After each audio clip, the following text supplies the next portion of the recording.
Gary Lyttle was just 10 years old when he played with a Ouija board for the first time. An ordinary boy from County Derry, Northern Ireland.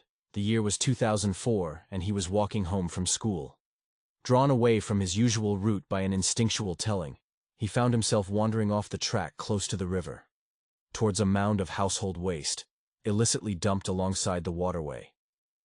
Half buried amongst bits of broken glass and abandoned appliances, Gary spotted something interesting. A large wooden rectangle, a board game of some sort. Adorned with engravings, the sun, the moon, the letters of the alphabet, and the words yes and no, it was an old Ouija board. Familiar with the item from the scary films he had seen on TV, the 10-year-old boy was thrilled and proceeded to recover and clean the board. Little did he realize that his riverside discovery would forever change the course of his life, ultimately leading him and his terrified mother to monks and exorcists, in an attempt to free him from the influence of a dark and mysterious figure named Tyrannus, the demon who was welcomed into his life via the board. My name is Nora, and you are watching The Paranormal Scholar. Gary's story comes to us most comprehensively via The Dark Sacrament, a book written and compiled by husband and wife, duo David Keeley and Christina McKenna, specifically to shine a light on the work of two modern-day exorcists, Canon William H. Lendrum and Father Ignatius McCarthy. It is the former Canon Lendrum, an Anglican priest from Belfast, who became involved in Gary Lyttle's case. I knew it was time for the exorcism. Lendrum told a journalist from the Guardian newspaper in 2005. The boy, so he explained, had been sent to him on the recommendation of a psychiatrist. For certainly, Gary Lyttle's life had entirely unraveled since the day he found the Ouija board dumped by the river.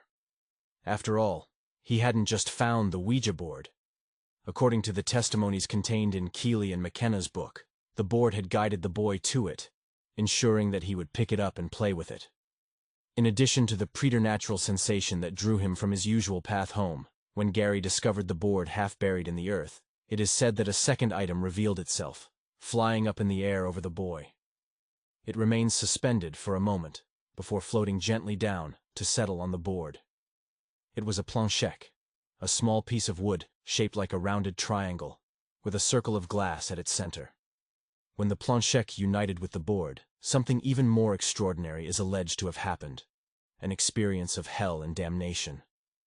All at once, Gary heard men and women screaming from under the earth, shrieking, so the boy later explained something like Bim Ia. He did not know what it meant and was utterly terrified. The strangeness, however, was far from over, and progressed to a fully fledged vision of hell.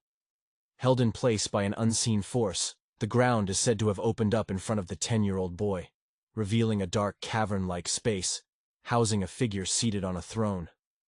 All around the throne were demons, hundreds of winged creatures who flew up towards the entranced child. Soon after this, Gary was released from his trance.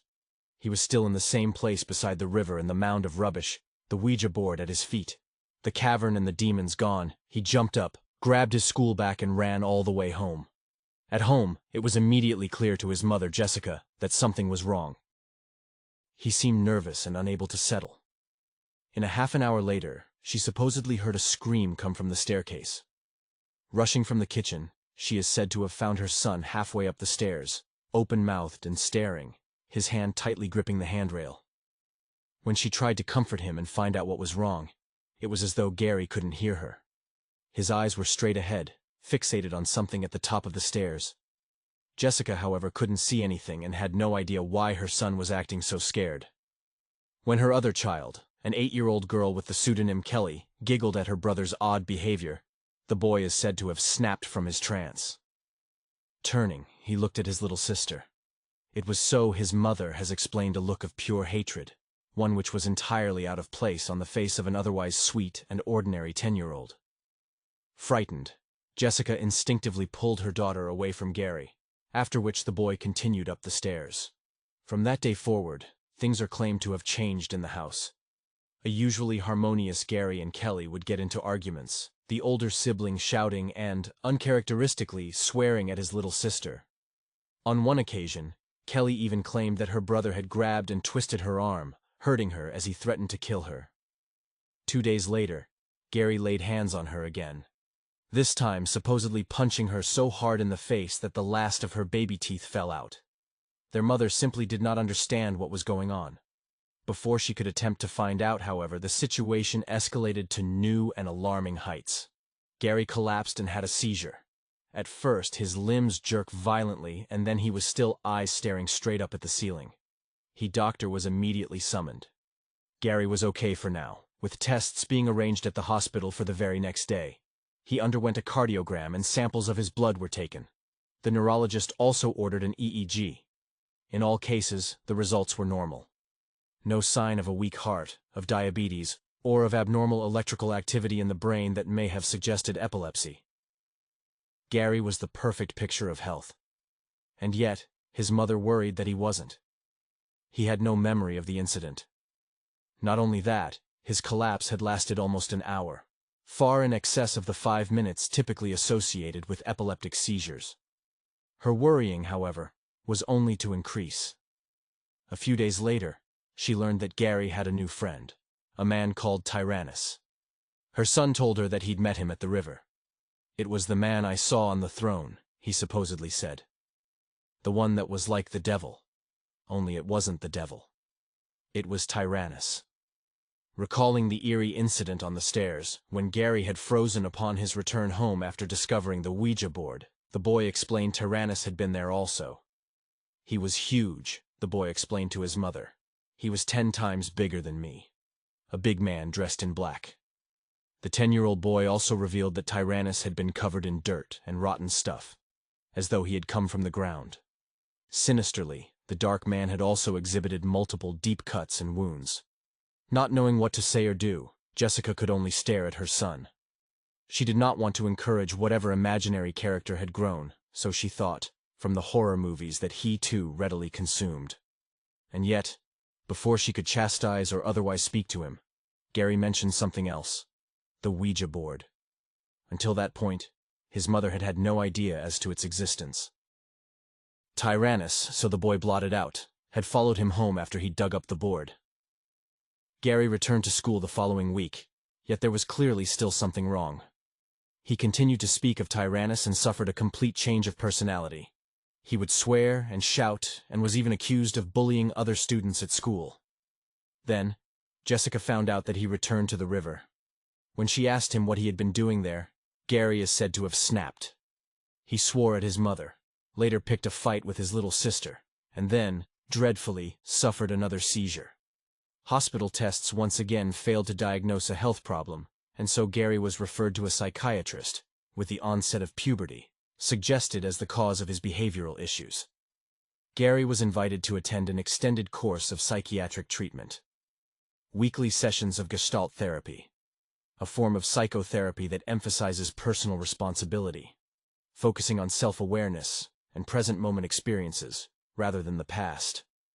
Things seemed to be going well, with both the boy's doctor and his mother happy with his progress. And yet, before too long, Jessica received a phone call from Gary's school. He had had another seizure. Only a few days later, he suffered another. On that occasion, it was witnessed by the family's neighbor, who had been babysitting at the time. After Jessica rushed home from a shopping trip, her neighbor told her that she needed to take her son to see a priest. Gary was unclean, the neighbor explained, touched by evil. A deeply religious woman, whose home was decorated with saints' relics and statues of Christ and the Virgin Mary, she was adamant that such was what the boy needed. A priest would help. And so it was, upon the neighbor's recommendation, that Jessica arranged to meet with a Catholic monk from a sister's home monastery, located in a neighboring county. In the testimony featured in Kylie and McKenna's book, the monk is described as having been a healer with many years' experience. At the monastery meeting, Gary is said to have revealed more information about his experiences to the monk, including how the man on the throne from his vision, Tyrannus, had promised him a life of success and comfort if only the boy did as he wanted him to do. He says, "I'll have great power in the future," Gary is claimed to have told the monk. The dark figure is even said to have further entranced the boy, showing him visions of an office with a big desk. Arguably oddly stale things for a 10-year-old boy to fantasize or invent when one of such an age might be more inclined to dream of becoming a fireman, footballer, or pop star.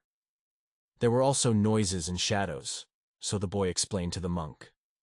Scary things that he would see and hear in the night, whilst trying to sleep. When asked to provide more details, he said the sounds were akin to animals in the ceilings and walls, and that the shadows were big and black. In response to all of this, the monk is said to have instructed both the boy and his mother how to pray properly. There was, so he explained privately to Gary's mother, an evil at work. The monk then supposedly attempted to impress upon Jessica the reality of the devil and his demons, and how none of this was to be taken lightly. Gary needed to resist. He was, in short, playing with fire, and had no doubt continued to use the Ouija board, speaking with Tyrannus and detaining his office of wealth and power, even after he'd claimed he'd abandoned the board at the riverside. Jessica was overwhelmed. Belief in things like demons and the devil got even did not come easily to her. Even so, she is said to have taken the monk's advice, supervising Gary in prayer twice a day after the monastery meeting. In addition, the boy continued attending therapy sessions with his psychiatrist, and so perhaps the situation would have resolved. Yet before too long, Gary is said to have slackened in regards to his prayers. He recited them less and less, and then altogether stopped. There seemed to be no consequence, and so his mother was unconcerned, until the day that she found him entranced and scribbling when he ought to have been completing his homework. Summoned into the room by her frightened daughter, Jessica was shocked to see her son writing in his non-dominant left hand, frantic and fixated, staring straight ahead. The words and phrases were obscene. Not only that, he supposedly made drawings too, of little designs resembling the signs of the zodiac and 5 pointed stars. When Jessica tried to remove the pen and paper from her son's hand, it was as though he were made of rock. The entranced boy continued to write. Increasingly desperate and scared, Jessica is then said to have grabbed him around the waist so as to pull the chair away from underneath him. Horrifically, the boy supposedly remained rigid and seated as if the chair was still there, his hands still scribbling furiously in mid-air. As Jessica lowered her son to the floor, he allegedly collapsed and felt unconscious. When he eventually opened his eyes, he had no recollection of any of it. "I was sick with worry," his mother later explained during her interview. She had in all seriousness thought her son was about to die.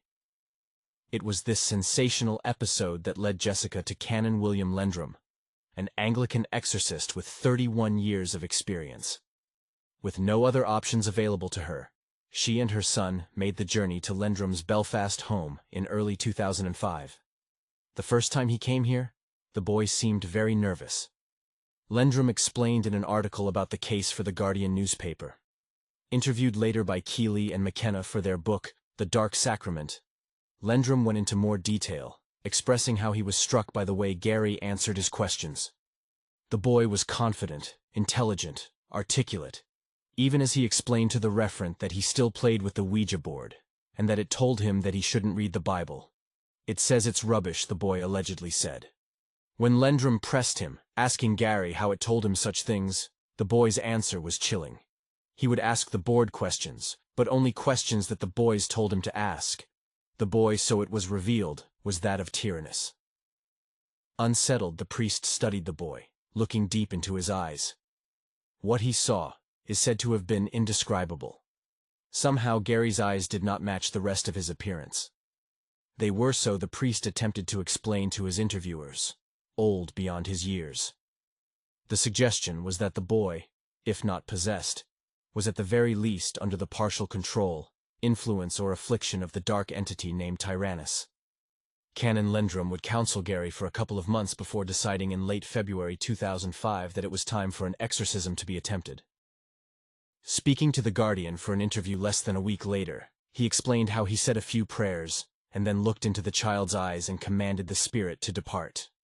Unlike the Hollywood scenes one might be used to seeing, it is said to have been quiet and dignified, and when it was over, the boy seemed content in himself. In Keeley and McKenna's book, Gary's body is said to have shook when the priest commanded the demonic force to leave the boy alone. The boy is described as laughing, although not necessarily in his voice, but rather in the voice of Tyrannus. Eventually the laughing ceased, and the boy went quiet. He then promised Landrum that he would go with another reverend to find and destroy the Ouija board, and that from that day forward, he was ready to accept the Holy Spirit into his heart. Unfortunately, as positive as this interaction may seem, this story does not have a happy ending. Gary did not find and destroyed the Ouija board with the other reverend. Instead, it was suspected that he moved it, concealing it somewhere in his grandmother's house, with her going on to suffer what are described as strange noises and shadowy manifestations. And so he continued to use the board, continued to speak with Tyrannus. In 2007, some 3 years after his initial discovery of the board, Gary was even happy to tell the authors of The Dark Sacrament that he continued to use it because he was bored. At the point of the book's publication, his behavior according to his mother was still changed, with him, despite her best efforts, no longer having any desire to cooperate with monks and exorcists. In fact, he is said to have developed a full-blown hatred for anything sacred, refusing to even enter a church. In terms of a medical explanation for his seizures and behavioral problems, his doctors were likewise unable to provide further assistance to the family. There was, in their opinion, no reason for his symptoms, either physical or psychological. And so, as far as we are aware, Gary remained happy to exist alongside the entity he claimed was called Tyrannus, an entity no one else had ever seen, an entity brought into his life via a discarded Ouija board. In this way, it is easy to point out the possibility of a young self-admitted bored boy having engineered this entire fantastical tale. And yet, whilst it may be true that there is no way to guarantee this case's validity, it is curious to note his consistencies with other cases of the strange and inexplicable, most especially those alleging demonic influence. Epileptic-type seizures, for example, are often reported, most memorably in the disturbing and extreme cases of Anneliese Michel and Lavin Dittas. In regards to the latter, the young woman said to have fallen under demonic influence is claimed to have had seizures that would last for hours, with the doctor who tended to her helpless to do anything at all. Such is undoubtedly similar to the experiences of Gary Lyttle, especially when one considers how, despite his access to modern medical testing, a diagnosis of epilepsy was ruled out. The various paranormal phenomena reported in Gary's story can also be said to be further reinforced when compared to other cases, with strange sounds and visions commonly being reported. Anneliese Michel, for example, spoke in 1973 of Fratzen, ghastly demonic faces that she would see whenever she felt evil come into her. The fact that a Ouija board served as a vessel for evil again links to other cases, including the classic 1940s story of Roland Doe, or Robbie Mannheim, the real-life demon-plagued boy at the center of William Peter Blatty's fictional novel, The Exorcist. It is claimed that Robbie was inspired to experiment with a Ouija board after watching his aunt use one. A 1990s example is that of Estefania Gutierrez, and the series of tragic occurrences that took place after a botched Ouija board session in the Villacas area of Madrid, Spain. Black demonic smoke is said to have entered the teenage girl's body after the board was broken into. She subsequently suffered seizures, hellish visions, and encounters with dark, shadowy entities. Even the name of the so-called demon Tyrannus is worthy of discussion. Whilst it is true, as is rightly pointed out by the authors of The Dark Sacrament, that the name was present in pop culture at the time of Gary's experiences. For example, as the character Darth Tyrannus in the Star Wars franchise, and thus may have been accessible to Gary in terms of childish fictional invention. It must also be said that in terms of lore and legend, demonic entities do not easily give up their real names. Indeed, much of the work of a Catholic exorcist, for example, may be to force the true name of a demon possessing a human vessel.